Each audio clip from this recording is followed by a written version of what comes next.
Do you feel like we're becoming, like, culture's becoming more flat around the world? Like, we're becoming kind of one culture? Yes and no. I think they used to call it like McDonaldization, and then I think it became multipolar. And then suddenly, like the people we just saw are probably French, but they're not French. I mean, they're maybe second or third generation Algerian or maybe West African French. Yeah. Just the hippest people in the world. Mm-hmm. But that's part of the conversation too, right? That the world is flattening, but it might involve stand-up comedy from Uganda or it's just even the world of digital nomads is changing too. Like there's people in digital nomad hubs like Bali thinking, I'm Balinese, but when I become middle class, I might nomad around Southeast Asia myself. You know, the culture is flattening, but it's also diversifying in its flatness. So I think it's flattening and rounding at the same time.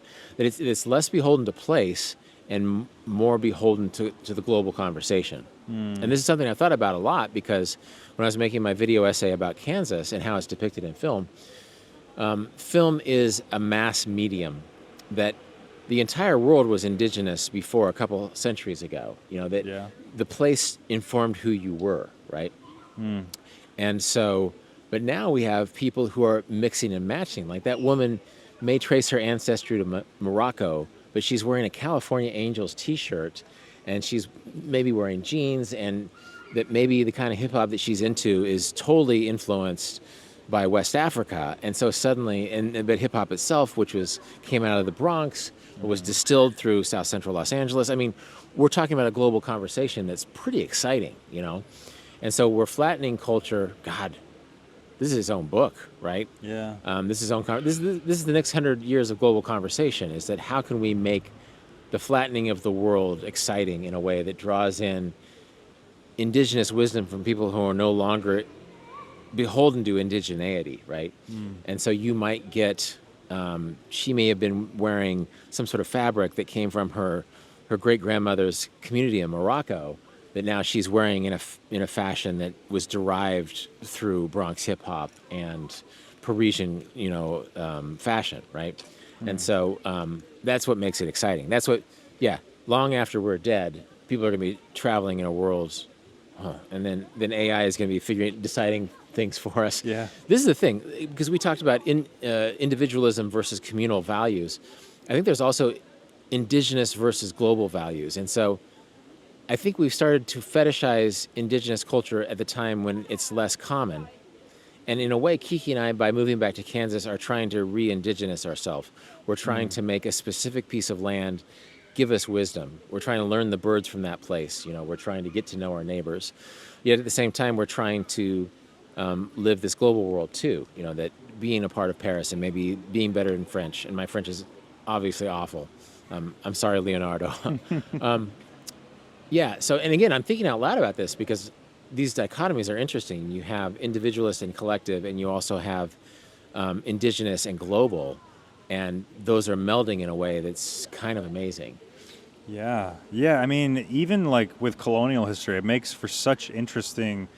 To me, I'm not much of a history guy, but something about colonialism, I think just like the first kind of spreading of cultures around the world is so fascinating to me. Like, you go to Vietnam, I didn't know they were a French colony. They eat French bread. I'm sure there's other French and their things. Coffee is pretty awesome too. Yeah, and the banh mi, those sandwiches, and there's probably some great Vietnamese food in this city for that same reason, colonialism, right?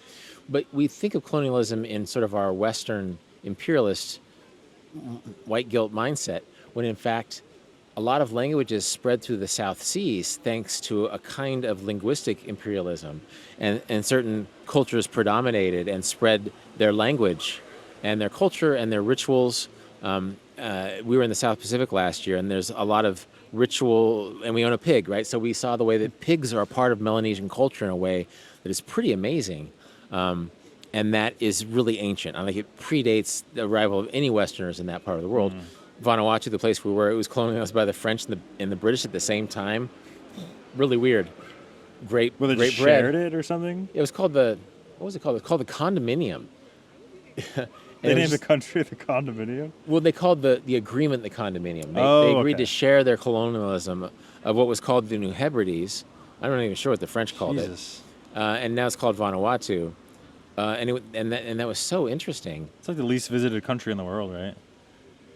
It's among them. Or It's Palau or something. probably Tuvalu. there's some Australians who sort of treat Vanuatu like Puerto Rico, Okay. or maybe Grenada or something. It's like a lesser known tourist economy there for Australians who just want to get a suntan. Is it the atoll? It's not like an island. It's an atoll, right? Well, it's an archipelago, Okay. and so it's. I'm sorry, Vanuatu, but it's like maybe 80 islands and 300 languages. And it's Melanesian, but it also had a Polynesian influence. And so my point being is that kinds of imperialism or like kinds of military, linguistic, cultural winners have influenced how people speak in certain parts of the world.